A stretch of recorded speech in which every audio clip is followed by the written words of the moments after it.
Good morning students. हाँ जी, next example हमारे पास है form an equation of the lowest degree with the real and rational coefficient one of its root being √2 + √3 + iota. अब उसने बोला है कि हमें ना लोएस्ट डिग्री की बनानी है। डिग्री क्या होती है? जितनी उसकी पावर होती है इक्वेशन की। जैसे एक्स है, एक्स सिंपल एक्स +1 = जो लीनियर होगी, x² + 1 कर दूँ तो वो फिर क्वाड्रेटिक इक्वेशन बन जाएगी, x³ + 1 कर दूँ तो क्यूबिक। मतलब ऐसे ऐसे इसकी पावर इंक्रीज़ होती जाएंगी। वो कह रहा है कि हमें लोएस्ट डिग्री की इक्वेशन बनानी है जिसकी कोफिशिएंट रियल हों और एक रूट है हमारे पास √2 + √3 + आयोटा। अब जो देखो हमें एक रूट गिवन है ना, हमने उसको क्या ले लिया, एक्स सपोज कर लिया। ये देखो, अब जो एयोटा है इसको हमने इस साइड शिफ्ट किया, ठीक है। तो x - aorta = √2 + √3। Squaring both sides करेंगे तो इस साइड क्या स्क्वायरिंग बनेगी, x² + aorta square -2 aorta x। इस साइड बन जाएगा √2 का स्क्वायर + √3 का स्क्वायर प्लस 2 टाइम्स ऑफ √2 × √3, तो जो हमारे पास √6 आ जाएगा। नेक्स्ट हमने क्या किया, देखो एयोटा स्क्वायर की वैल्यू हमारे पास होती है -1, ये हमारे पास फिर से आ गई और ये वाला 5 हमने उधर शिफ्ट कर दिया, तो ये हमारे पास वैल्यू आ गई x² - 6 = 2 aorta x + 2 √6। Again squaring both sides again करेंगे तो x लेफ्ट हैंड साइड में हमारे पास बन जाएगा x² - 6 का होल स्क्वायर और राइट हैंड साइड में हमारे पास बन जाएगा 2 एयोटा प्लस 2 √6 का होल स्क्वायर, ठीक है।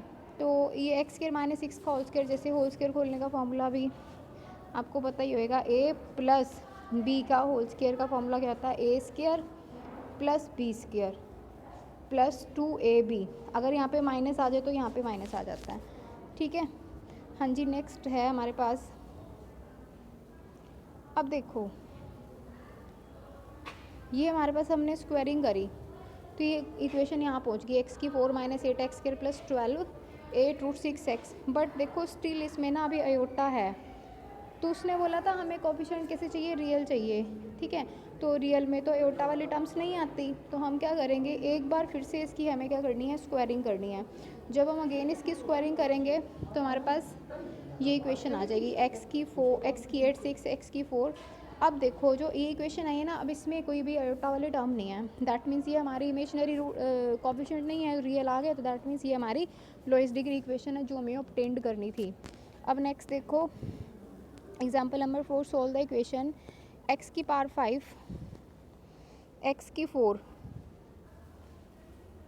-7x³ + 11x² - 4x - 2 = 0। It is given that one root is -2 + √3। अब एक रूट हमें दिया हुआ है -2 + √3, ठीक है। तो हमें पता था जो सर्ड रूट होते हैं, सर्ड रूट मतलब कि जो स्क्वायर रूट में अक्कर होते हैं, अगर एक रूट -2 + √3 है ना, तो एक रूट क्या आएगा, -2 - √3। ये तो this is also a root. अब हमारे पास ये भी रूट बन गया, तो अब क्या करना है हमें, अगर ये रूट है, अब हमारे पास ये रिजल्ट नहीं था, अगर अल्फ़ा रूट है तो x - अल्फ़ा फैक्टर बन जाता है। तो अगर -2 + √3 रूट था तो ये फैक्टर बन गया x - -2 + √3। अगर -2 - √3 रूट है तो x - -2 - √3 इसका फैक्टर बन गया। इसको सिंप्लीफाई करने से हमारे पास ये इक्वेशन आ गई, ठीक है। Is a factor of left hand side of 1, that is अगर हम इसके ये स्क्वायरिंग खोल लेंगे, √3 का होल स्क्वायर खोल लेंगे तो हमारे पास ये बचेगा x² + 4x + 1। अब मेन इक्वेशन ये थी, इसको हम ना इससे डिवाइड करा देते हैं, जो हमारी लॉन्ग डिवीजन मेथड होता है, हमने पढ़ रखा है, जो इस टाइप से लिखते हो आप। मतलब ये इक्वेशन आएगी यहाँ पे, इसको यहाँ पे डिवाइड करोगे और जो ये है ना, ये कोशंट आता है यहाँ पे, ठीक है। तो ये हमारे पास बचा कोशंट, ये। और equation 1 can be written as, अब देखो ये कोशंट है, इससे डिवाइड किया तो इस दोनों की मल्टीप्लाई से क्या बन गया, ये इक्वेशन बनी है ना। तो इस इक्वेशन को हमने लिख दिया x² + 4x + 1 × x³ - 3x² + 4x - 2, ठीक है। अब नेक्स्ट देखो बाय इंस्पेक्शन। अब अगर हम बाय इंस्पेक्शन का मतलब है हम पुट करके देखते हैं इस इक्वेशन में, जैसे ही हमने 1 पुट किया ना तो ये 0 होगी, मतलब 1 इसका रूट बन गया। अब 1 इसका रूट बन गया तो हम इसको सिंथेटिक डिवीजन करा देंगे। सिंथेटिक डिवीजन के लिए हमें क्या चाहिए, यहाँ पे इसका कोफिशिएंट -3 4 -2, यहाँ पे 1, ये एंट्री और ये एंट्री सेम, 1 × 1 1 -3 × 1 -2 × 1 -2 4 -2 2 2 × 1 2 और यहाँ पे आ गया 0। अब यहाँ से देखो हमारे पास क्या बची, क्वाड्रेटिक इक्वेशन x² - 2x + 2। इसको हमने कौन से फॉर्मूले से सोल्व किया, -b + -b² - 4ac/2a, ठीक है। तो हमारे सारे के सारे रूट मिल गए। देखो ये रूट्स आए हमारे 1 + 1 - iota -2 ± √3। These are the 5 roots. क्योंकि हमारी इक्वेशन की डिग्री कितनी थी, 5 थी, तो इसके पाँचों के पाँचों रूट मिल गए। This question you can try, आप अपने आप करोगे इस क्वेश्चन को। नेक्स्ट हमारे पास है example number 6। Show that the equation a² upon x minus a, b² upon x minus b, c² upon x minus c plus h² upon x minus h is equal to K as all root real. सारे के सारे root इसके real आएंगे। तो हमने क्या किया, हमने माना कि इसका ना एक रूट कॉम्प्लेक्स वो इसने रियल बोला है, हम मान के चल रहे हैं कि इमेजिनरी आएगा, तो हमें अल्फ़ा प्लस योटा बीटा मान लिया। अब हमें पता है इमेजिनरी रूट पेयर में कर होते हैं। अगर alpha plus iota beta equation का रूट है तो अल्फ़ा माइनस योटा बीटा भी होएगा। तो ये दो रूट आ गए। अब हमने क्या किया, इसको गिवन इक्वेशन में पुट कर दिया एक्स के प्लेस पे। देखो हमारे पास गिवन इक्वेशन क्या थी, एक्स माइनस ए थी, तो एक्स के प्लेस पे आपने क्या पुट किया, देखो हमारे पास क्या है, ये देखो एक टर्म पुट करके दिखा रही हो, ये क्या है x माइनस ए। एक्स के प्लेस पे मैं क्या पुट करना है, alpha plus iota beta, alpha plus iota beta minus A. अब हम क्या करेंगे, रियल इकट्ठा कर लेंगे, इमेजिनरी सेपरेट कर लेंगे। अब अल्फ़ा माइनस ए को एक ब्रैकेट में कर लिया क्योंकि ये रियल है, और प्लस अयोटा बीटा सेपरेट कर लिया। ये देखो यही तो है alpha minus A plus iota beta. Similarly हम हर एक टर्म के नीचे ना यही वाला स्टेप पहले अप्लाई करेंगे, ठीक है। फिर ऐसे ही एक बार तो ये वाला जो स्टेप है ये हमने किया अल्फ़ा प्लस अयोटा बीटा के लिए, ये वाला स्टेप हम किसके लिए करेंगे, अल्फ़ा माइनस योटा बीटा वाले रूट के लिए, ठीक है।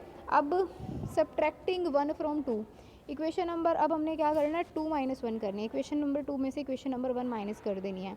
तो हमारे पास ये बचेगा, देखो a² दोनों में कॉमन है, a² दोनों में कॉमन बाहर लिख दिया।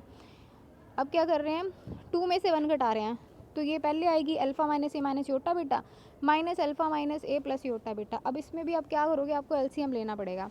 एलसीएम लेने के बाद इसको सिंप्लीफाई कर लेना, ठीक है। तो हमारे पास ये टर्म बचेगी। अब हमें पता है अगर 2 टर्म्स का प्रोडक्ट ज़ीरो है तो उसमें से कोई ना कोई एक टर्म ज़ीरो होएगी, एटलीस्ट एक तो ज़ीरो होएगी। तो since each term in the bracket involve square of real quantity, तो देखो अब जो ब्रैकेट में हर एक टर्म है ना उसमें सभी टर्म्स के स्क्वायर्स हैं और प्लस है, मतलब प्लस हुई पड़ी हैं, तो ये तो कभी जीरो होएंगी नहीं ये वाली टर्म पूरी। तो होल टर्म ये क्या है, ये नॉन जीरो है। इसका मतलब हमारे पास क्या जीरो है, 2 अयोटा बीटा ज़ीरो है। अगर 2 अयोटा बीटा ज़ीरो है तो इसका मतलब बीटा ज़ीरो है। अगर बीटा ज़ीरो है तो उसका इमेजिनरी पार्ट ख़त्म हो गया, क्योंकि हमने यही तो रूट माना था, अल्फ़ा प्लस अयोटा बीटा ये रूट माना था। अब हमने कह दिया कि इसका इमेजिनरी वाला पार्ट ही ज़ीरो हो गया, दैट मीन्स कि सिर्फ इसके क्या हो सकते हैं, रियल रूट हो सकते हैं, क्योंकि रियल वाला पार्ट बचा सिर्फ, ठीक है जी। नेक्स्ट क्वेश्चन है, if the root of equation x की n - 1 is equal to 0 be alpha beta gamma delta and so on, show that 1 - alpha 1 - beta 1 - gamma and so on is equal to n आ जाए।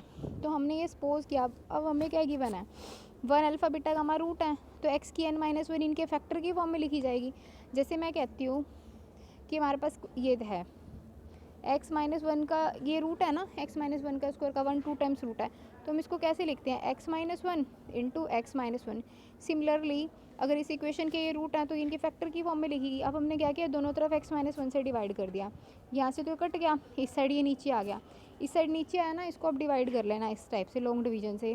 x की n - 1 को अंदर रख के x - 1 से divide कर लेना, तो हमारे पास ये इक्वेशन बचेगी, ठीक है। और यहाँ से जो ये टर्म है और ये टर्म हमारी एज इट इज़ चल रही है। तो अब हम क्या करेंगे, दोनों side x equal to 1 put कर देंगे।